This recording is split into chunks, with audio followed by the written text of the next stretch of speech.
Good morning बच्चों। आज हम अध्ययन करेंगे आपकी नई बुक के हिसाब से भारत का आकार और स्थिति।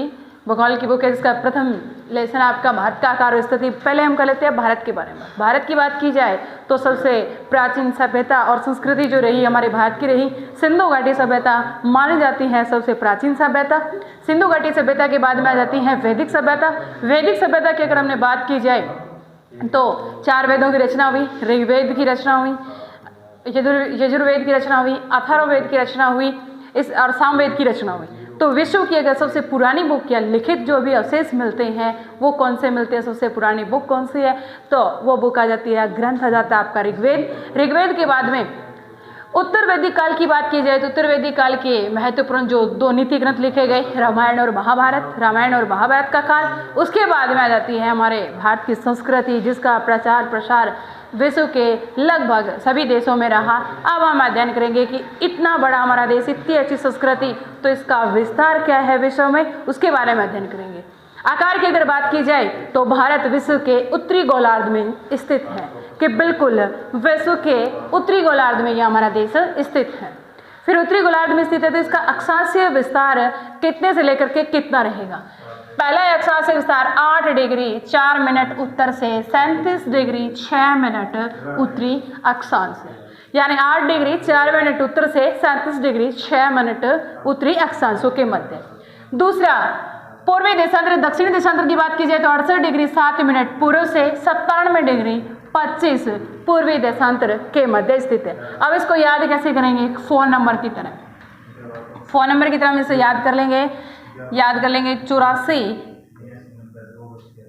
7 336, और इसके बाद में कर लेंगे हम याद 68 7 से 925।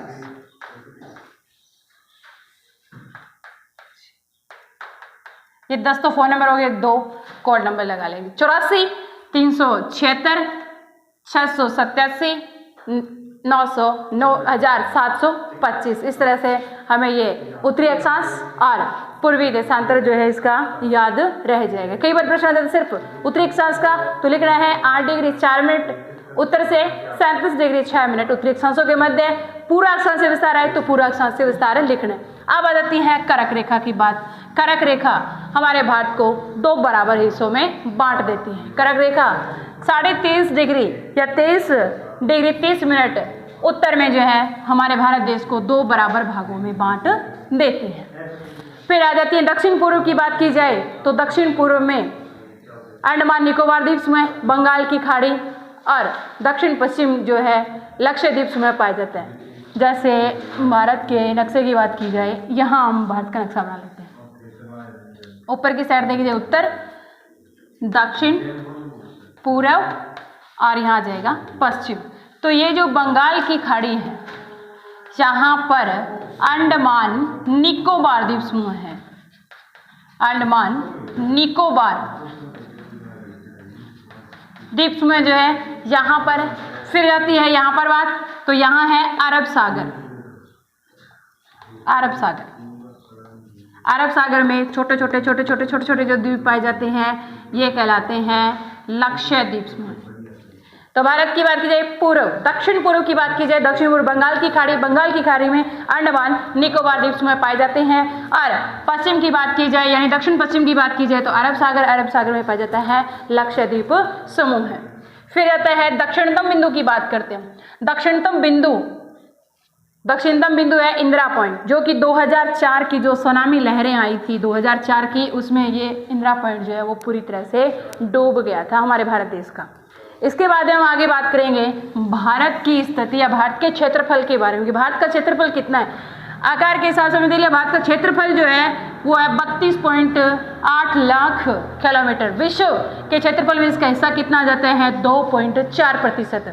और क्षेत्रफल की दृष्टि से विश्व का 7वां बड़ा देश है हमारा भारत देश। और जनसंख्या की बात की जाए तो जनसंख्या की दृष्टि से हमारा भारत देश आता है दूसरे नंबर पर।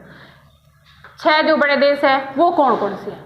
पहला जाएगा रूस के बाद में कनाडा के बाद में संयुक्त राज्य अमेरिका के बाद में आ जाएगा चीन के बाद में ब्राजील के बाद में आ जाएगा ऑस्ट्रेलिया और ऑस्ट्रेलिया के बाद में आ जाएगा हमारा भारत। तो भारत की स्थिति देखी जाए कि कौन सा बड़ा देश है हमारा भारत देश, क्षेत्रफल की दृष्टि से 7वां। 6 और हमसे भी बड़े देश हैं जिनमें हमारे पड़ोस में आ जाएगा चीन, जो जनसंख्या की दृष्टि से पहले नंबर पर है।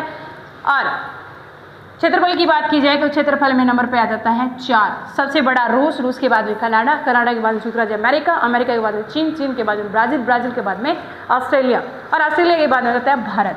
अब आ जाती है भारत की स्थलीय सीमा की बात कि स्थलीय जो सीमा है भारत की कितनी है। 15,200 किलोमीटर है हमारी सीमा। कितनी है? ये जो स्थल की जो सीमा लगेगी ना, ये स्थल की जो सीमा है वो कितनी आ जाएगी? 15,200 किलोमीटर आ जाएगी। फिर आ जाती है तटीय सीमा। तटीय सीमा यानी तट के जो इलाके हैं, ये वाले जो इलाके हैं, और साथ में ये अंडमान निकोबार और ये लक्षद्वीप समूह जो है, इनको मिला करके, यानी केवल ये वाली नहीं, कौन सी वाली?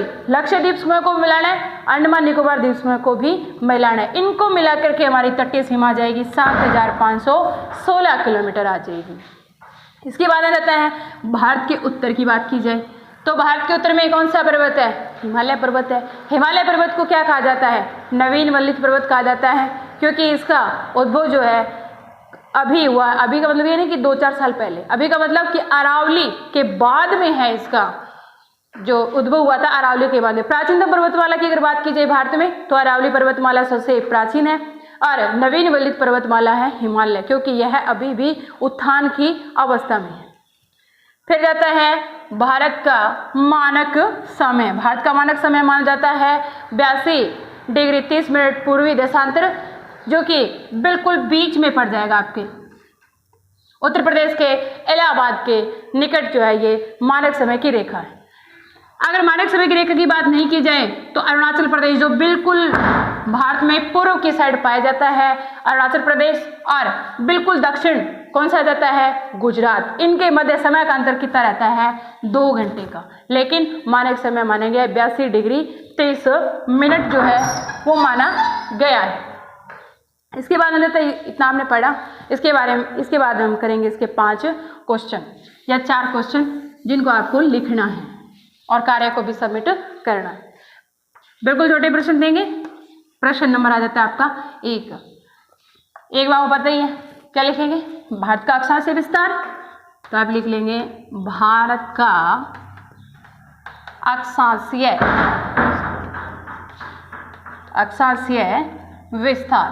भारत का अक्षांशीय विस्तार कितना है ये लिखेंगे। उसके बाद में आप लिखेंगे प्रश्न नंबर 2। प्रश्न नंबर 2 लिखेंगे आप दक्षिण पूर्व या अंडमान निकोबार जो द्वीप समूह हैं वो कहाँ पाए जाते हैं? लिखना है अंडमान निकोबार द्वीप समूह है। द्वीप समूह है कहाँ पाए जाते हैं? कहाँ पाए जाते हैं? अंडमान निकोबार द्वीप समूह है। फिर आपको प्रश्न नंबर 3 लिखना है भारत का मानक समय कौन सा है? किसे मानते हैं भारत का मानक समय?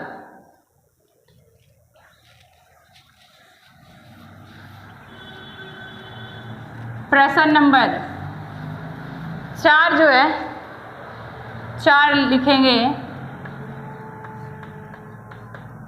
विश्व के 6 देशों के नाम लिखो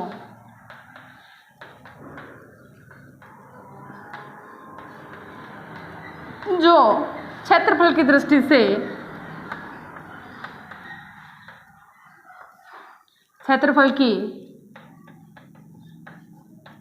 से भारत से बड़े हैं। भारत से बड़े हैं, इनके बारे में आपको लिखना है। आखिरी क्वेश्चन लिख लें, क्वेश्चन नंबर 5। भारत का क्षेत्रफल लिख लें। क्षेत्रफल कितना है?